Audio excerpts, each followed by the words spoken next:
Hello, welcome to today's professional learning on Today's Diverse Learners. I'm Jessica England and I will be your presenter today.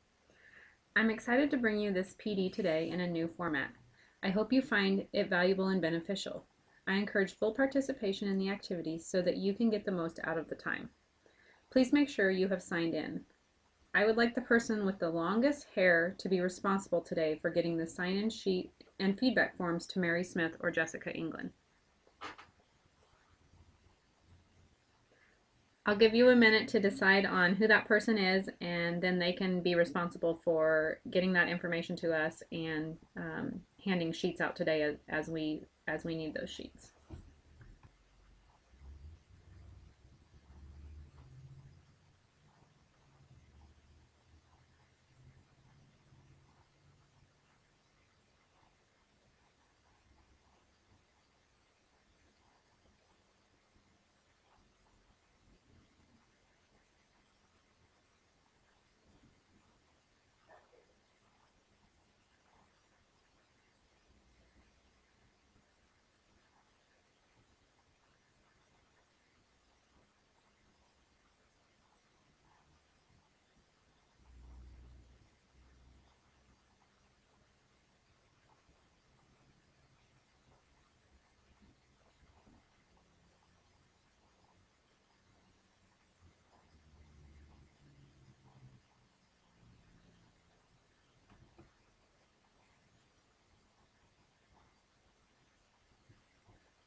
Okay, now that you have that decided, we'll get started on our first activity.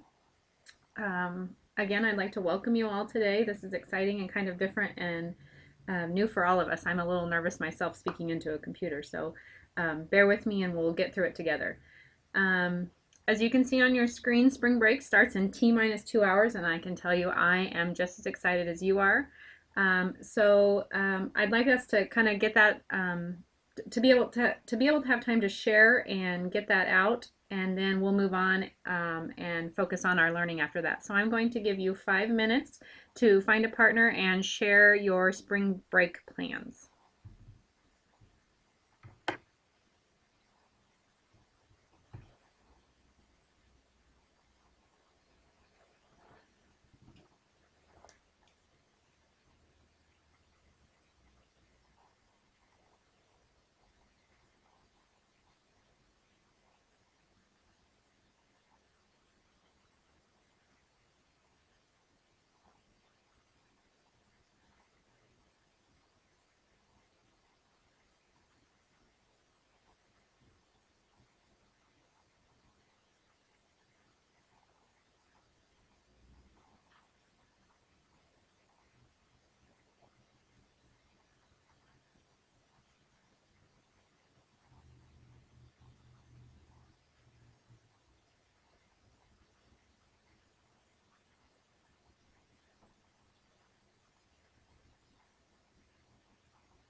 Okay, thank you all for sharing. If you'll come back, we'll get started on the presentation and get you out of here today at 3:15 and get you on your way to spring break. Our objectives today that we will cover is we're going to define the different exceptionalities of students in our district. I want you to leave able to recognize some of the characteristics of each exceptionality. Hopefully we'll gain some strategies for working with students with exceptionalities, and we'll discuss the continuum of services that our district offers for students with different exceptionalities. The reason that we decided to do this topic today was because last May, when we talked about things that you guys were interested in, this was something that came up several times. So we wanted to get you some more information on the different types of learners in our district.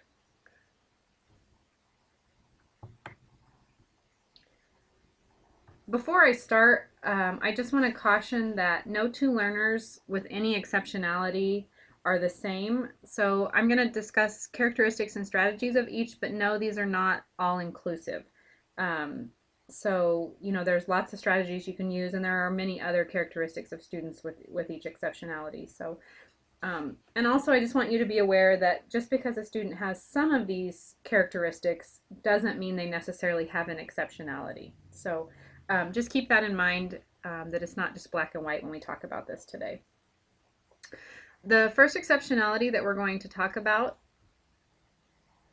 sorry, little technical difficulty there. Okay, as I was saying, we're going to talk about the first group today is developmentally delayed, and I didn't put the exceptionalities in any particular order. They're just kind of listed, and we'll work through all of them. So developmentally delayed is a label that we give to students before the age of 10. So they have to be 9 or younger, and they have to have a deviation from average development in one or more of the following areas. So it may be physical, cognitive, adaptive behavior, communication, or social emotional. So in one of those areas, they're below average development. Characteristics of developmentally delayed students are that they learn in a different way or at a different pace. So oftentimes it's slower. Maybe they need more repetition.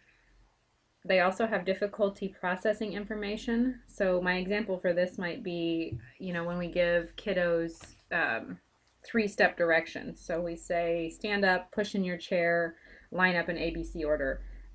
It may be really hard for students with DD to understand all of those steps. So we may want to tell them stand up.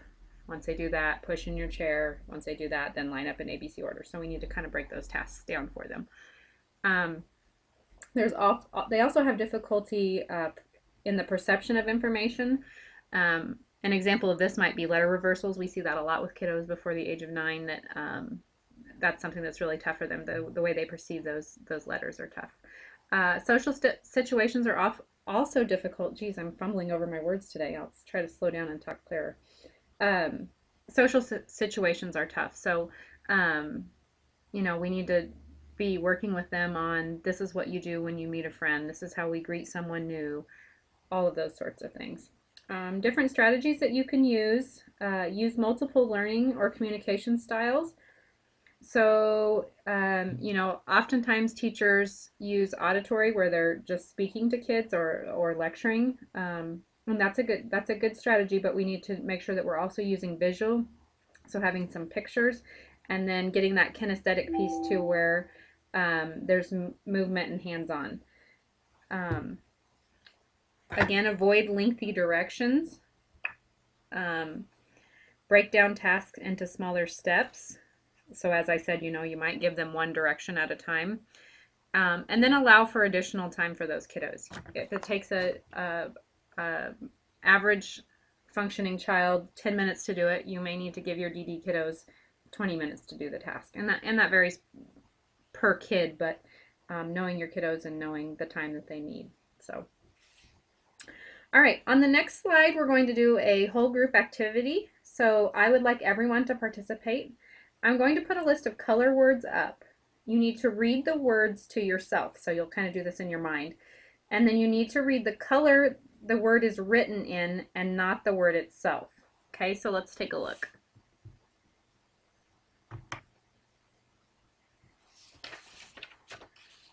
So, for example, the first word I would read as green, not yellow. Okay? I'm going to give you a couple minutes to read and then we will discuss.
Okay, we'll stop time there.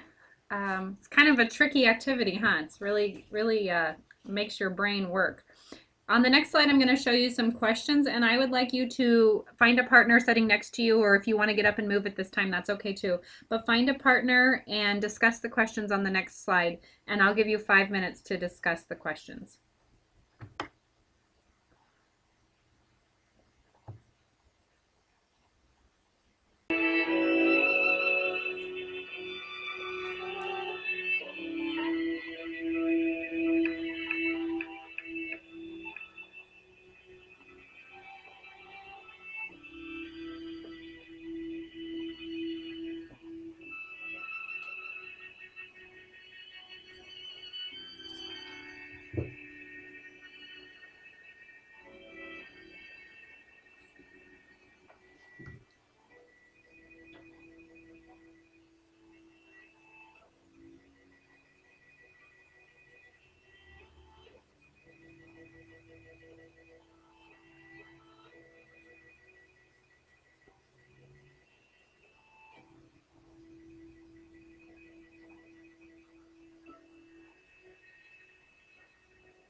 Okay, if I could have you all come back and we'll carry on. And pardon the music. I don't know. I just have it on an instrumental station on Django, and so I didn't select this music specifically, but just something to kind of pass the time to make it a little more interesting. So, um, I found this activity really kind of a great way to think about how kids feel when they're trying to read.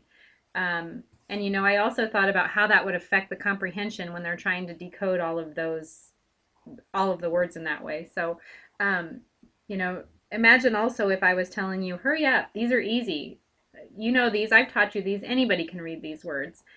You know, which unfortunately we hear sometimes, and I'm sure that I probably have caught myself saying that a time or two to kids. You know, I've already taught you this, you should know it. Um, so, and it probably doesn't help them feel any better, and it certainly doesn't make the task any easier for us to say those kinds of things to them. So, I just think it's a good activity to kind of put ourselves in their shoes and know how maybe they feel day in and day out. All right, we'll move on to the next slide.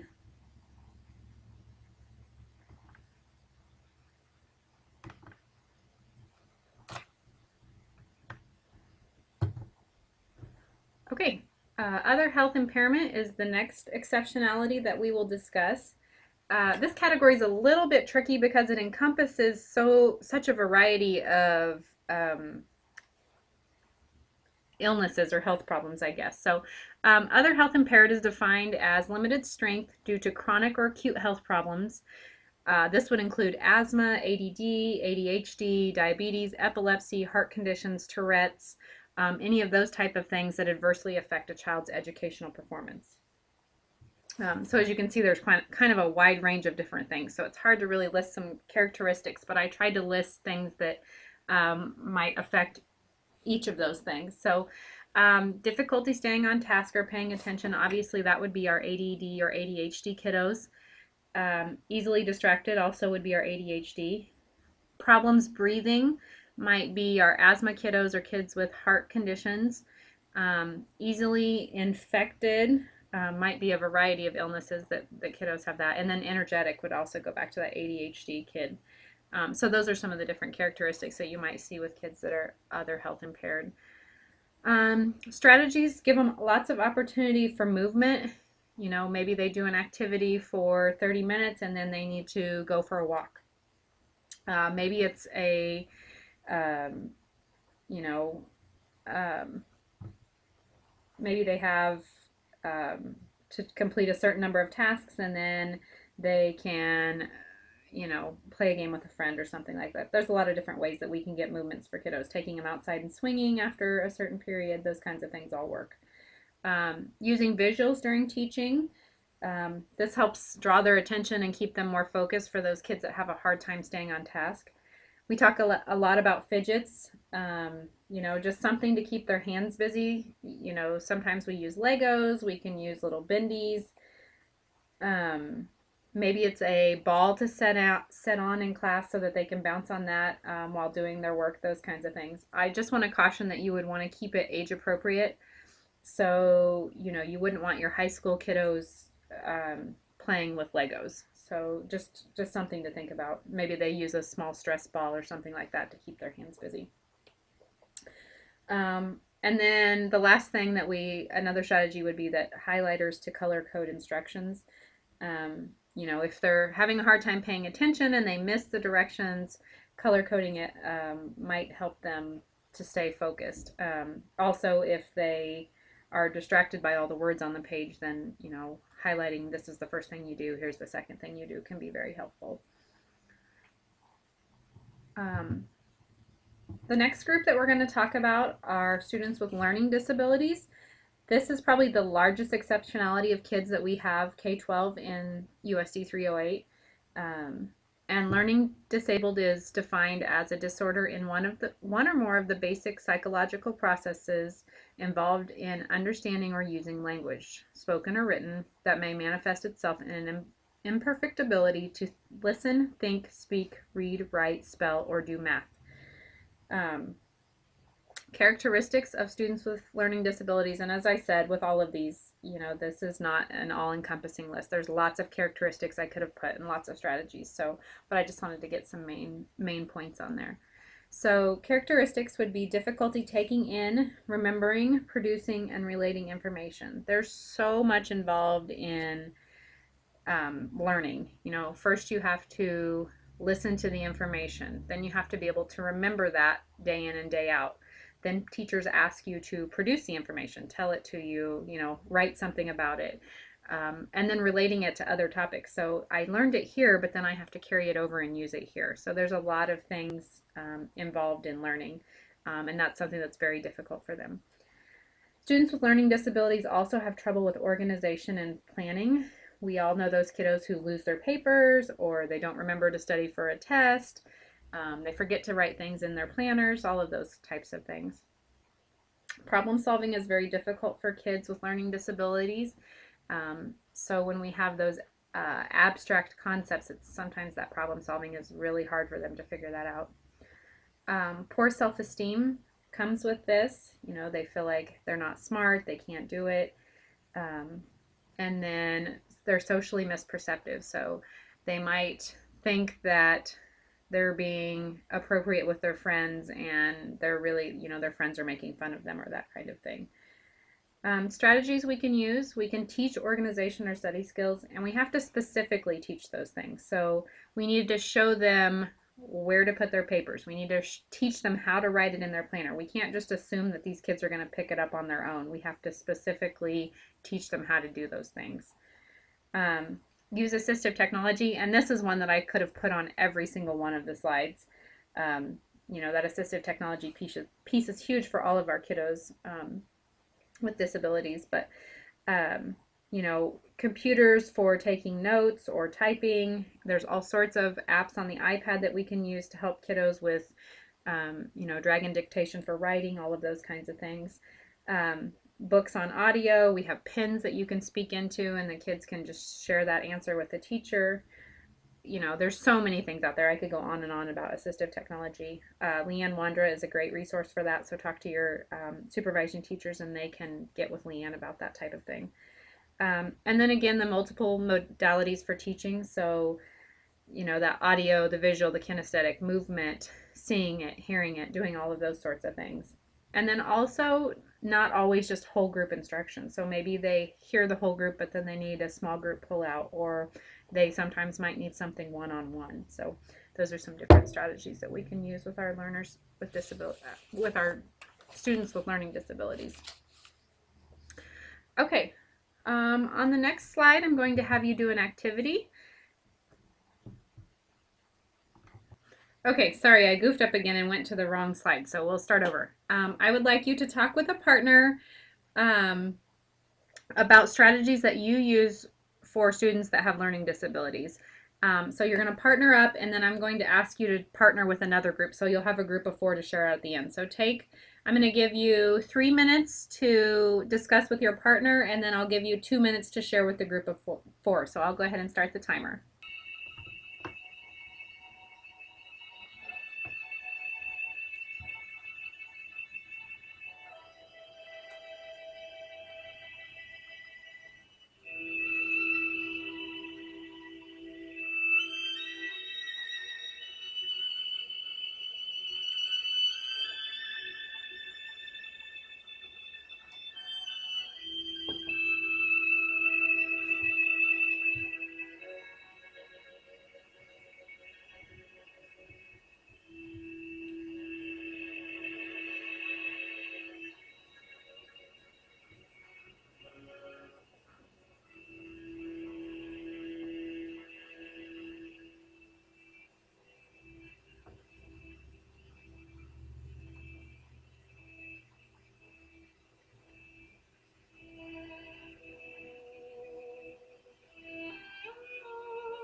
Okay, now if you would find another group of 2 to work with and form a group of 4, please. I'll give you 2 minutes to share with the new group about your ideas that you talked about with your first partner.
Okay, you can find your seats again and we'll get started.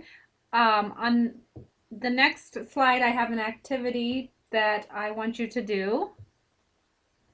Okay, for this activity, I think it does a really nice job of illustrating how hard it is for kids with learning disabilities to read and process. So just take a second and read these sentences to yourself.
Okay, that should be enough time. Those were easy sentences, right? They're just 3, 4, 5 letter words with, 7, 8, 9 words per sentence. This should be easy enough, right? Yeah, maybe not when it's written this way. And I think it's, really interesting to think about how difficult it may be for our kids with learning disabilities to read sentences that appear to be simple to us, but they may decipher them like this. So um, if it were me, I would want to know what the sentences actually say if you didn't all figure them out. So the first sentence says, the black cat sat on the hot tin roof. The second one says, can the blue fish swim fast? And the third says, this is a hard task to do. So on the next slide, I just want you to turn and talk to somebody about how you felt about doing this activity. So I'll go to the next slide, and then I will set the timer and give you 3 minutes for this activity.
Okay, if I could have your attention again, please. I appreciate you guys hanging in there with me. I know I have lots of kind of hands-on activities today, but I figured, all of you the Friday before spring break that you wouldn't really want to sit and listen to me talk for an hour and 45 minutes. So I tried to get some interactive things so that you guys could not be bored. So hopefully that you're participating fully and you're getting some good use out of these activities.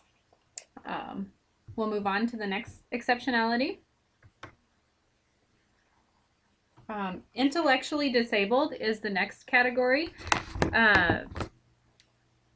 This was formerly known as MR, or mental retardation. It has now been changed to intellectually disabled, so we use the term ID instead of MR. And the definition of this is significantly sub-average general intellectual functioning, and it exists concurrently with deficits in adaptive behaviors and is manifested during the developmental period, and it adversely affects a child's educational performance. So they have to have both. They have to have sub-average general intellectual functioning. So we use an IQ of 70 or below, and then they also have to have deficits in adaptive behavior skills. So They have trouble doing things that just seem natural for other kids. It might be tying their shoes, it might be opening a milk carton, it might be, being able to line up in line. All of those adaptive life type of skills that we all just do naturally, they have difficulty in those areas. So again, you have to have both of those, sub-average IQ and deficits in adaptive behavior. If you don't have both, then you don't qualify for an intellectually disabled exceptionality. So the characteristics of our learners with intellectual disabilities are that they learn at a much slower rate. It just takes longer, and they need a lot more time to pick up concepts than others. Abstract concepts are hard to understand, so we need to be really concrete with them. There's not a lot of time for kind of those exploring type things. We need to teach them what we need to know and help them get those things. Independent social vocational skills are very difficult for them. So those are those things I was talking about, being able to go to the bathroom on their own, and washing their hands and doing all of those things that we all just do naturally. Those independent skills are difficult for them. Socially, they have trouble communicating with friends, talking with peers, those kinds of things. Vocational skills are difficult for them. So with our older high school kiddos, it might be they need help with cooking skills, or they need help with job-related skills, those types of things. Strategies that we can use to try and help these learners: additional practice or repetition, so doing an activity over and over and over again. This is why we use the direct instruction materials. I'm speaking about our corrective reading, our reading mastery. Those types of things have lots of practice and repetition in them. So it enables students to get that practice that they need and that they do it over and over again so that they can learn the task. Breaking things down into smaller steps. I've said this several times with lots of learners. It's just a good idea to slow it down, back it up, make it smaller steps so that it's easier to achieve. Social skills instruction. Again, we must show this, we must model it, we must teach how to interact with peers in a variety of settings. They don't pick up on social skills naturally. They don't know personal space. They don't understand that, saying something wrong makes kids laugh, but it isn't necessarily that they want to be their friend. They're laughing more at them. So those types of things. Provide information at a slower rate. So we have maybe they need a modified curriculum. They just cannot keep up with the Common Core state standards, and they have to have things at a slower rate or different instruction. And then rephrase directions. We may have to say things more than once so that they understand what it is that we're asking them to do.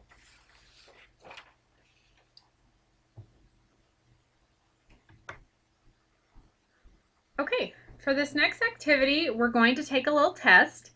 And I'm going to have the person in charge, which is the person who has the longest hair, right? That's what we said at the beginning. So the person with the longest hair is going to pass out a test to you, and I'll show you in just a minute what that handout looks like, but it should be at your site. I'm going to give you 3 minutes to complete it. You need to read the paragraph and answer the questions. It should really be an easy test because all of the answers are right in the paragraph. So give me just a second and I'll put up on screen the test that I want you to take. Okay, so this is what the test looks like that I would like you to take right now. If the person with the longest hair, your fearless leader, if that person would please hand out this test to everyone. And while you're doing that, I'll get the timer going. And again, you'll have 3 minutes to complete this test.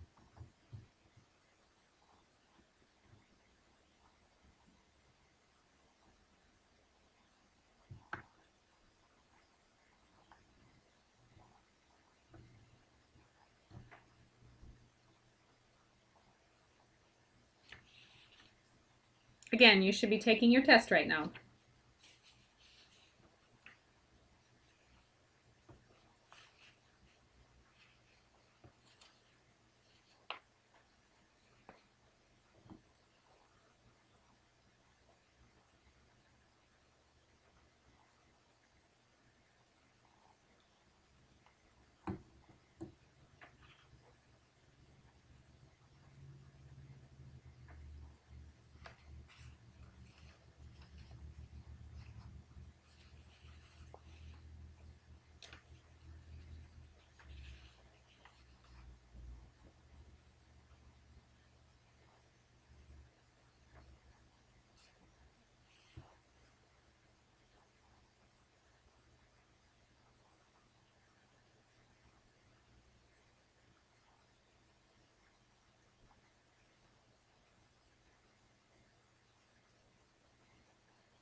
Okay, that's time on your test.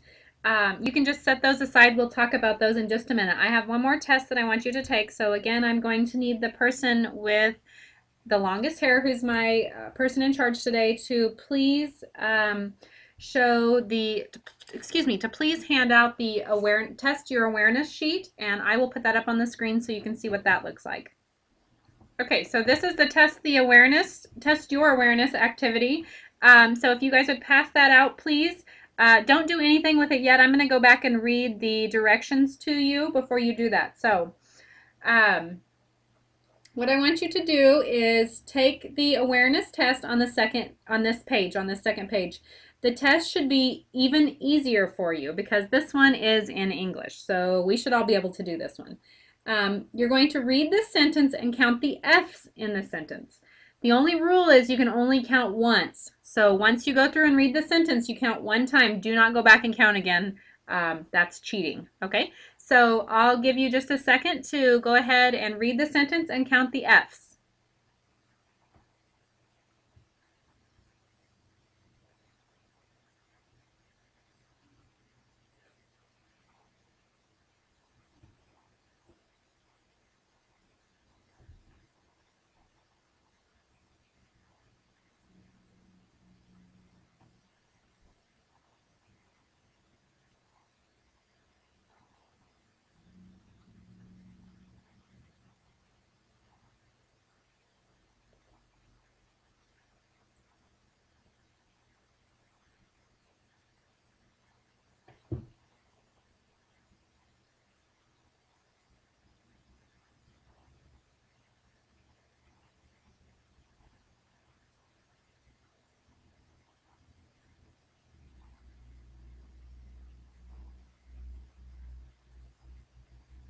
I just want to make sure I'm giving you plenty of time for everyone to get it passed out and stuff. I don't know how long you'll need, but please make sure you're just reading it once, or that kind of defeats the purpose of the activity.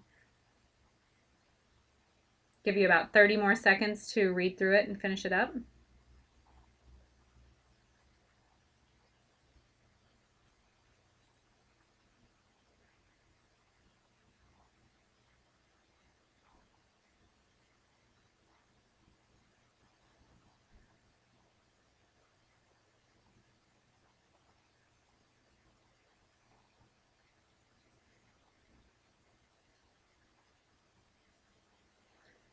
Okay, we'll stop there.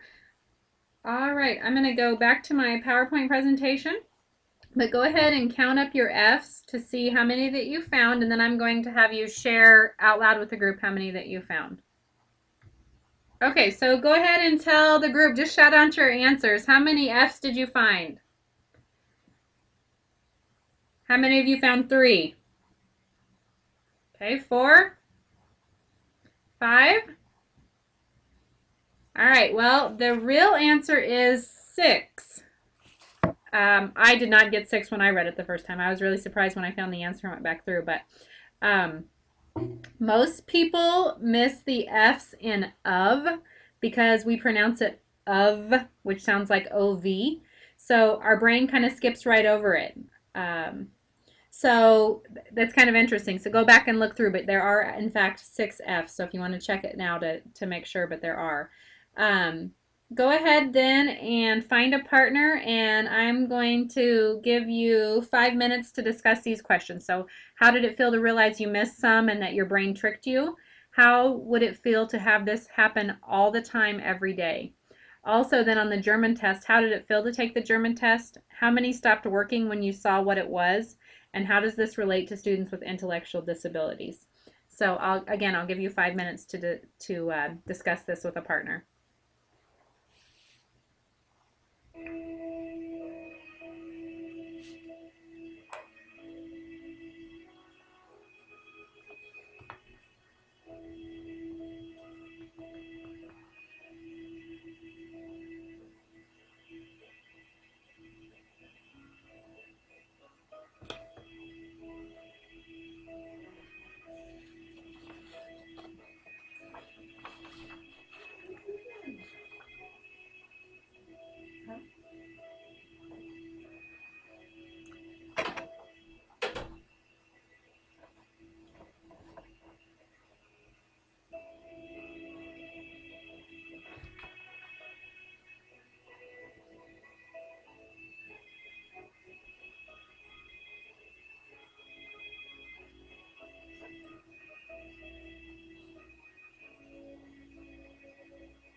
if I could have you all come back together. I appreciate you sharing with your partner.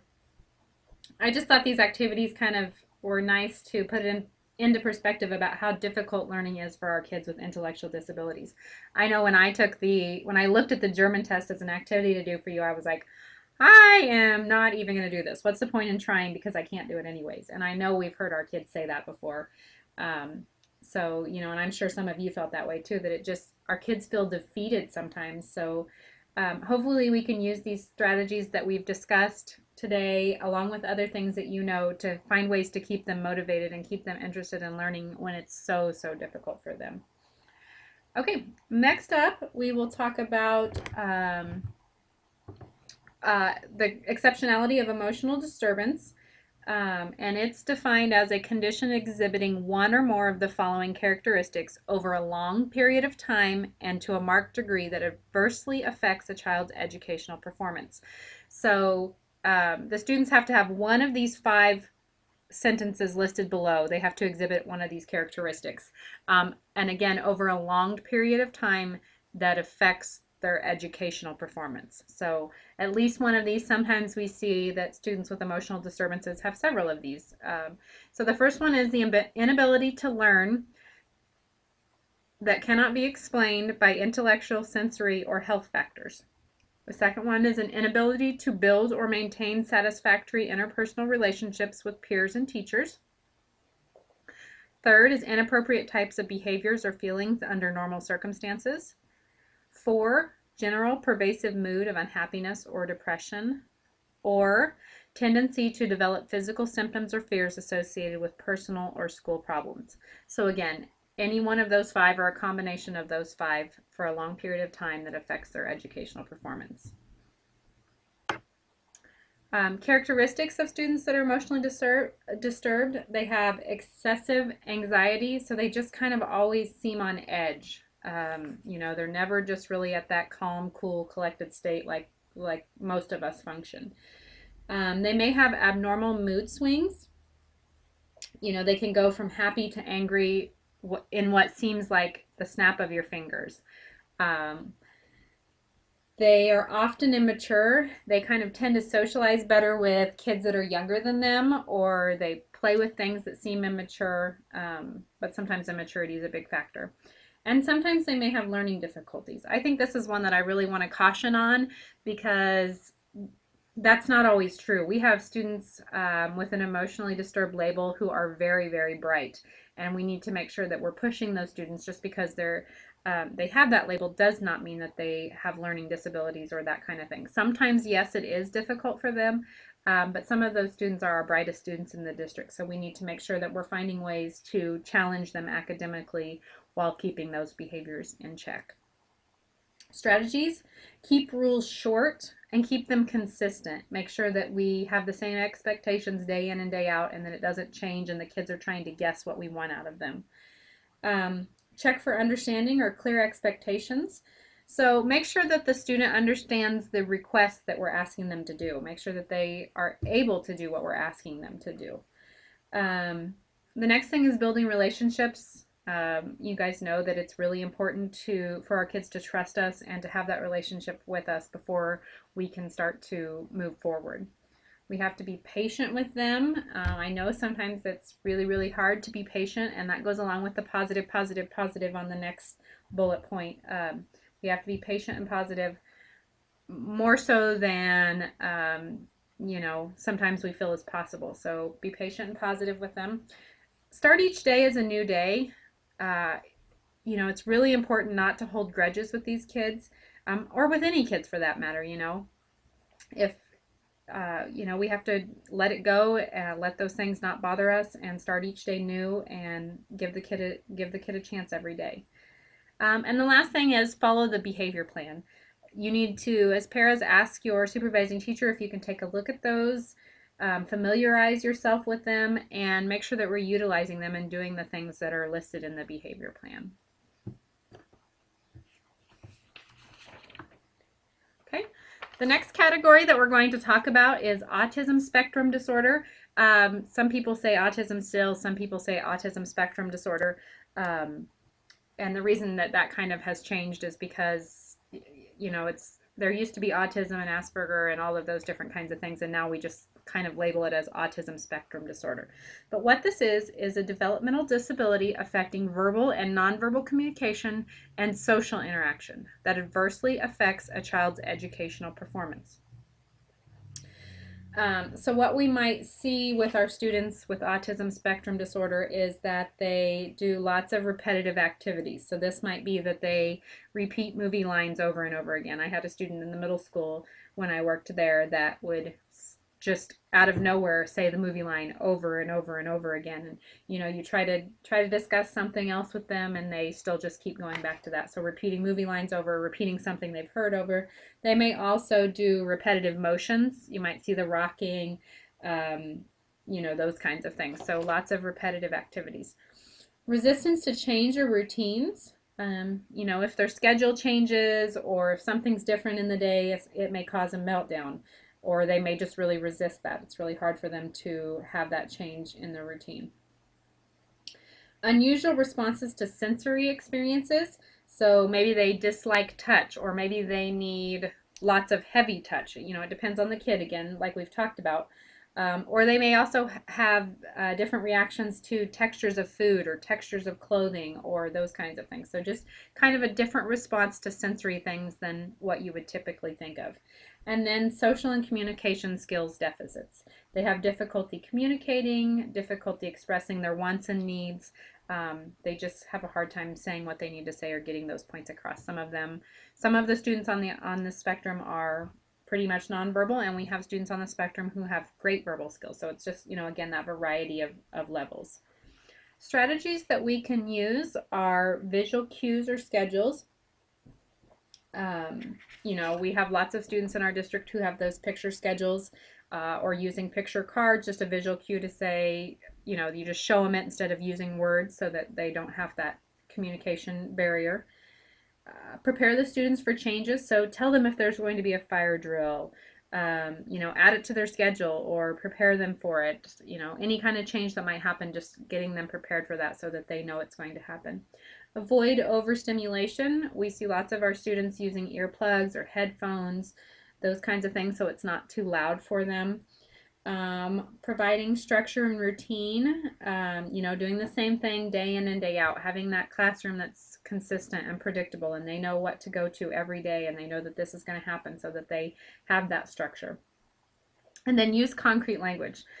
Students on the spectrum have a hard time with idioms or sarcasm. They just don't get that kind of thing. So as much as you can be black and white with them, that's the best thing that you want to do. So, okay, we do have an activity that goes along with this. So to better understand autism spectrum disorders, we're going to do this activity.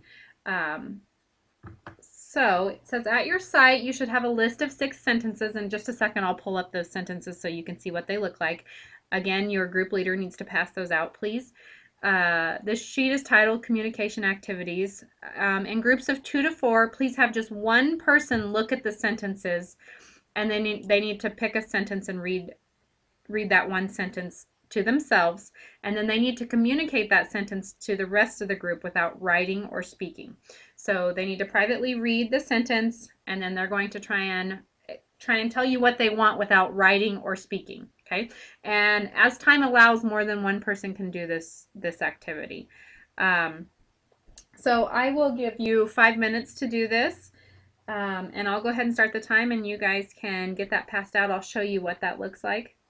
Okay, so this is what the page looks like that you need to pass out. It says at the top, sentences to use with communication activity. So if your group leader would pass that out, please, and I'll give you guys a second to get those handed out.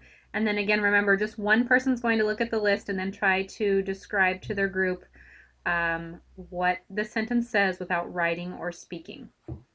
And again, you have 5 minutes for this activity.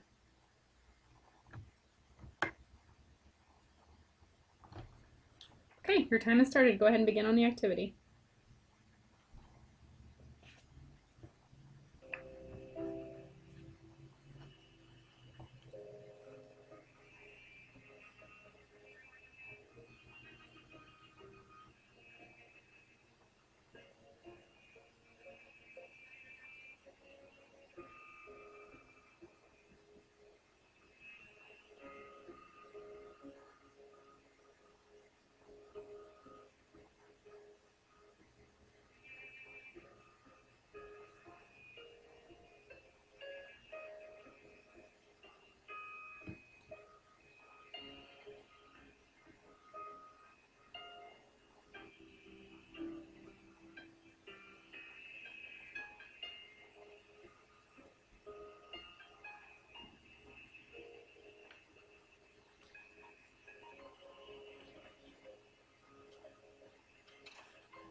Okay, I'm going to put some discussion questions on the screen. If you would just stay with your groups of 2 to 4 and discuss these questions with your group, I'll give you just a couple of minutes to do that.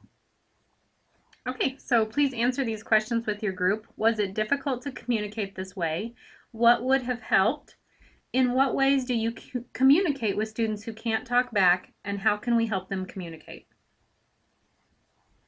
Again, take about 3 minutes to discuss with your group.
Okay, if you'll go ahead and take a second and finish up your conversation that you're having, and then we'll go ahead and move forward.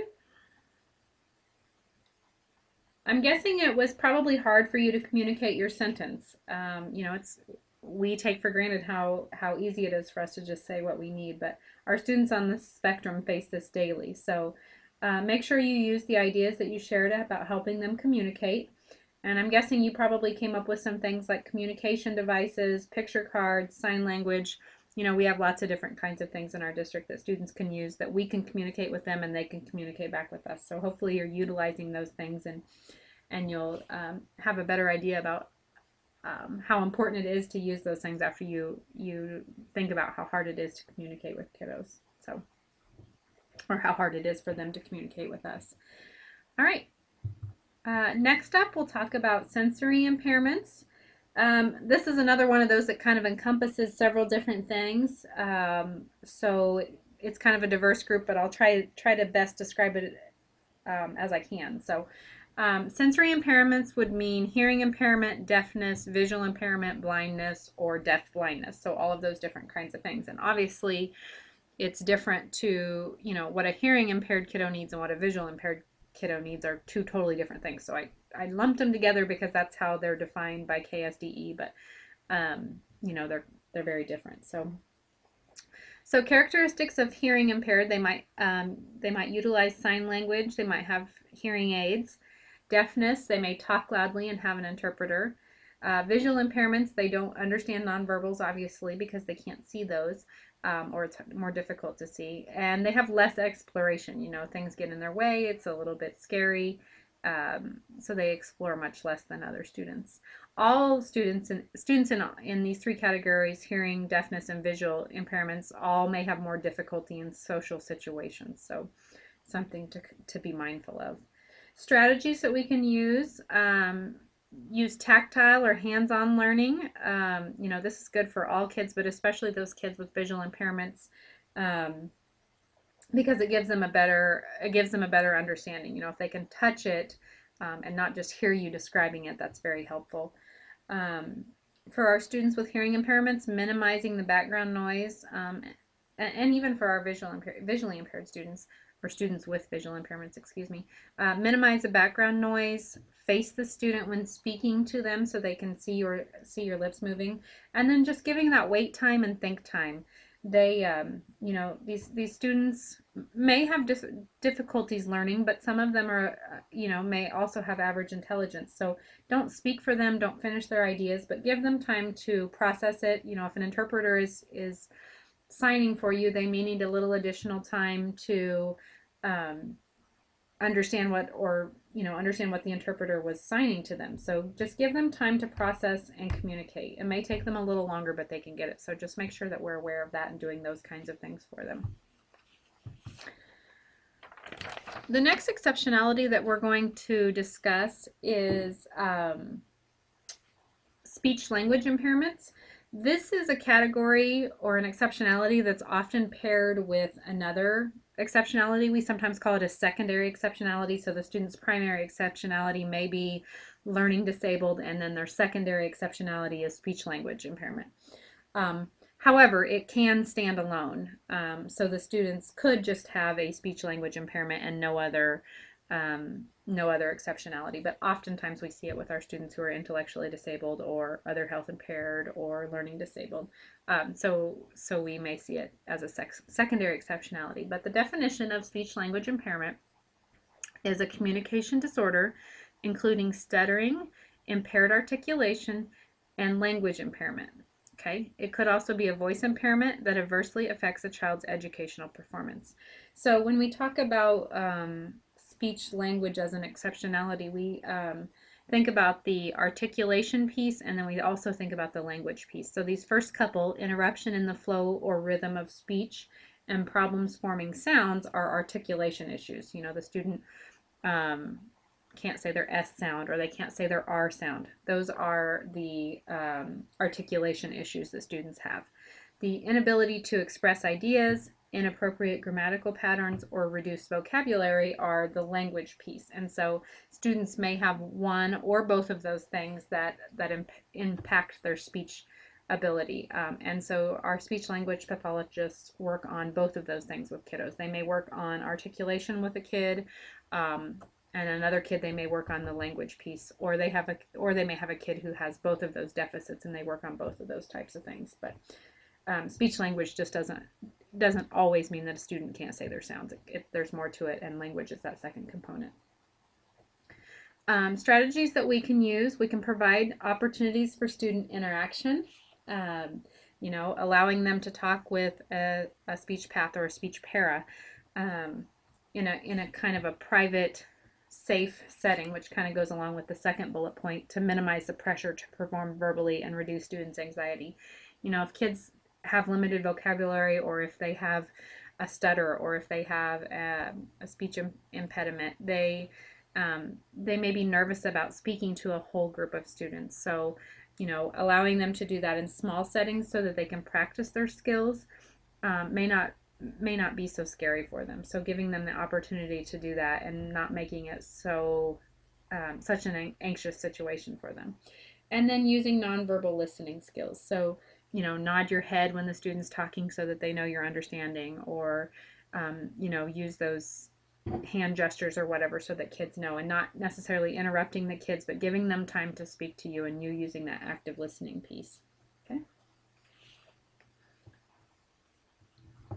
The next group of learners that we're going to talk about, oh, excuse me, sorry, again, a technical difficulty. Let me see if I can fix this. All right, the next group that we're going to talk about are gifted, and the definition of this is performing or demonstrating the potential for performing at significantly higher levels of accomplishment in one or more academic fields due to intellectual ability when compared to others of similar age, experience, and environment. So characteristics of gifted students or students who are gifted would be that they're observant or persistent, They notice things that other kids might not. They have large vocabularies, they're using words that students of their typical age wouldn't be using. They enjoy learning, and they have a vivid imagination. They're very creative. They have interesting ideas. Oftentimes they like to write and do those kinds of things. So strategies, that we need to allow them to learn at their level. So my example for this is that, just because a student is a ninth grader doesn't mean that they should have to do ninth grade work. If they're a ninth grader and they're ready for trigonometry, then let's let them do trigonometry as a ninth grader. Same thing goes as if a fourth grader is ready for algebra, then let's let the fourth grader do algebra. This doesn't mean that we have to stay to those confines of the classroom. Let's challenge them at their level. Utilize their interests. So find projects that the kids that they can enjoy, that they want to do, that they want to work on, that can kind of extend them and challenge them further. And then my last bullet says not more work, but more challenging work. So it's really discouraged that when a student is gifted, that we would, they finish the assignment in 5 minutes and it takes everyone else 20 minutes, that we would just give them 3 more pages at the same level to do. So the idea of just piling on more work is going to be really discouraging to a student who is gifted. And, they may just give up and say, well, I'm not going to get it done because then I just have to do more than everybody else. But instead provide more challenging work to stimulate their brains. So, give them that trigonometry work to work on instead of the ninth grade math. So not more work, but more challenging work. All right, so that kind of wraps up the different categories that we're going to talk about today and the different types of learners that you might see in our district. The next thing that I want to talk about on our next slide is where these students might receive services in our district. And my top of my slide's kind of cut off here, I can see, but it says where and how might these students receive services. These kinds of things vary from district to district, but I want to talk about what we have in our district. So, and I've kind of got these lined out in a continuum of services that we offer. They kind of go from least restrictive to more restrictive, but it gets a little blurry in the middle with the modified, the behavior support, the communication and social skills. Those kind of get a little blurry because one may not be necessarily more restrictive than others, but just a different type of service. So obviously the general education classroom with accommodations and modifications would be the least restrictive place. That we may have lots of students in our district who have an IEP or they're identified with one of these exceptionalities that we talked about today, who are just in the general ed classroom with accommodations and modifications. That's the only support that they need. So that may take place. Obviously, we have general education classrooms in every school in our district, so this applies K-12. Okay. The second category, which is a little more restrictive, would be general education with para support, which is what you are all here for. Well, most of you. Some of you are in a more of a more restrictive environment in a classroom with students all day, but many of you go out to general ed and support students. So, this would be like you go in for their reading time and support them for 30 minutes, or you go in for math or writing, those types of things, where you go in and support the kids with their IEP accommodations and their needs. The next step, which is a little more restrictive, would be an adaptive special education classroom. We used to call these interrelated or resource rooms. The term that we're using in our district now is adapted, so I just wanted you to kind of know where that is. So we're trying not to say interrelated or resource or those types of things, but those are called adaptive programs. We have one of those in every building, at least one. Some buildings have more than one adapted teacher, but at least one in every building to serve our students. And this is more of the pull-out method. So the kid perhaps does some, at our elementary level, they may do some math in the general ed classroom, but they need more intense support than that. So they would be pulled out to go to the adapted room, or the resource room, formerly known as, to have math instruction in the resource room or the adapted room as well. Okay, so that's our next level. And then, as I said, these next three kind of get muddled a little bit, but modified skills room is another room that we have. We have a K6 modified room at Avenue A. We have a K2 modified skills room at Morgan. And then we have a 3, 4, 5, 6 room, two programs at Allen. And then we have two programs at the middle school that are modified. And they're kind of split up by levels. The higher modified goes in one room and the lower modified based on their skills in each particular area. And then we have a program at the high school that is a modified skills room. Those would be typically our students with more severe needs. Sometimes students in that room might have they might have exceptionalities of autism. They might have exceptionalities of significantly learning disabled. They might have an intellectually disabled exceptionality. So those are some of the kinds of kids that might be in that room. I do want to say that just because we have this room doesn't necessarily mean that a student with a certain label goes to this room. So we may have a modified skills room, but that doesn't mean that a student who has an intellectual disability can't be served in an adaptive resource room. So students in our district are not placed in a program because of a label. We look at their needs and how these needs can best be met.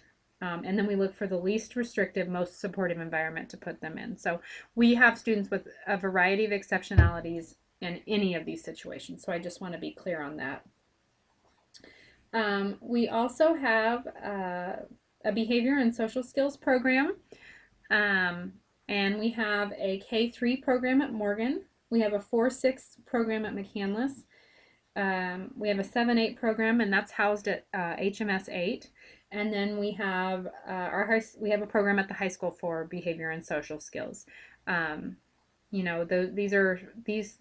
These rooms are typically where students whose behavior poses such a challenge that we are not able to meet their needs in a less restrictive environment. So they've maybe tried it in general ed with a para, they've tried adapted, and those kinds of supports were not working, so students tried the behavior and social skills classroom. Communication and social skills is our next program. We have a K6 program at Wiley. We have a K6 program at Graber. And then after the students are done with 6th grade, they go to the high school for our communication and social skills program at the high school. Typically, the Wiley program is for students who are a little more higher functioning in communication and social skills, and those with more challenges go to the Graber program. And again, it's called communication and social skills. Sometimes people say that it's the autism room or that kind of thing. That is not how we want that referred to. We want it called the communication and social skills room, because just because you have an autism label does not mean that you fit in that classroom. We have students with autism who are in general ed with just accommodations and modifications. We have students with autism in adaptive programs, and we have students with autism maybe in gen ed with a para support. So again, it's based on each individual student's needs, and so we don't label these rooms as an exceptionality, but as a program to support the skills that are needed in those rooms. Next, we have a functional skills room, and this is we have a I think a K8 program at Ferris. And then we have a functional program at the high school. These would be our most significantly challenged students in the district. And when I say that, I mean they may have multiple disabilities. They may probably have the most challenges academically. These would be our students with the most significant needs learning-wise in the district. So. And then the last thing, we have a day school, and that's housed at ESC. It is a 3 through high school program, and it is for our most severely behaviorally challenged students in the district. So, they've tried perhaps a behavior and social skills room, and that was not enough support, so they go to the day school. So those are the range of services that we offer in our district. And again, I just want to say that it is not based on an exceptionality, but based on the student's needs and where their needs can best be met. So we have this range. We try students in the least restrictive, most supportive environment to start and work through and find where their needs can best be met. So those are the services that we offer here.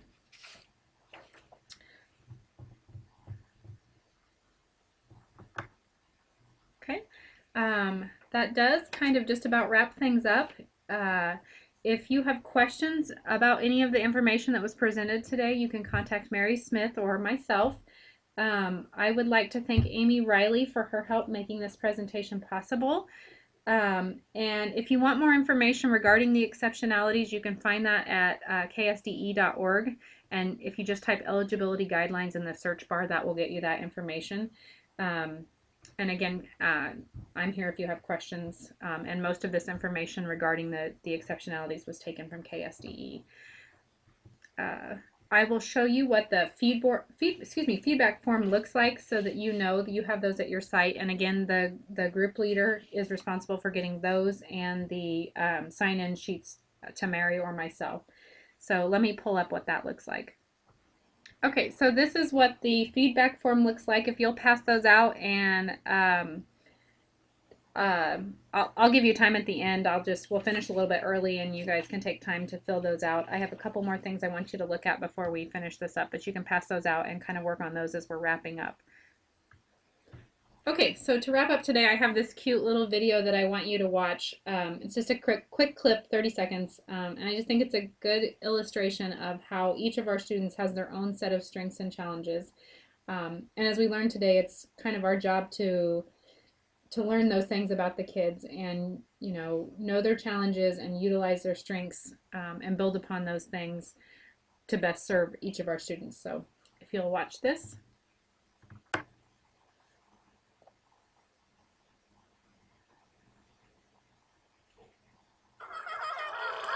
What's wrong with this Finn?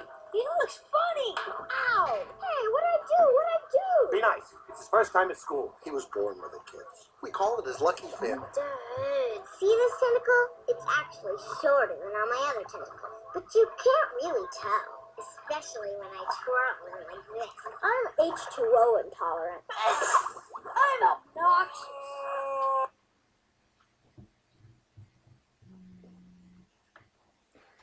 Okay, I'd like to close with saying thank you for your time today. I hope this was beneficial for you. Please fill out your feedback form and get those to your group leader. You can send those to me, Jessica England at ESC. I hope you guys have a wonderful break. Make sure you clock out before you go. Thanks. Bye-bye.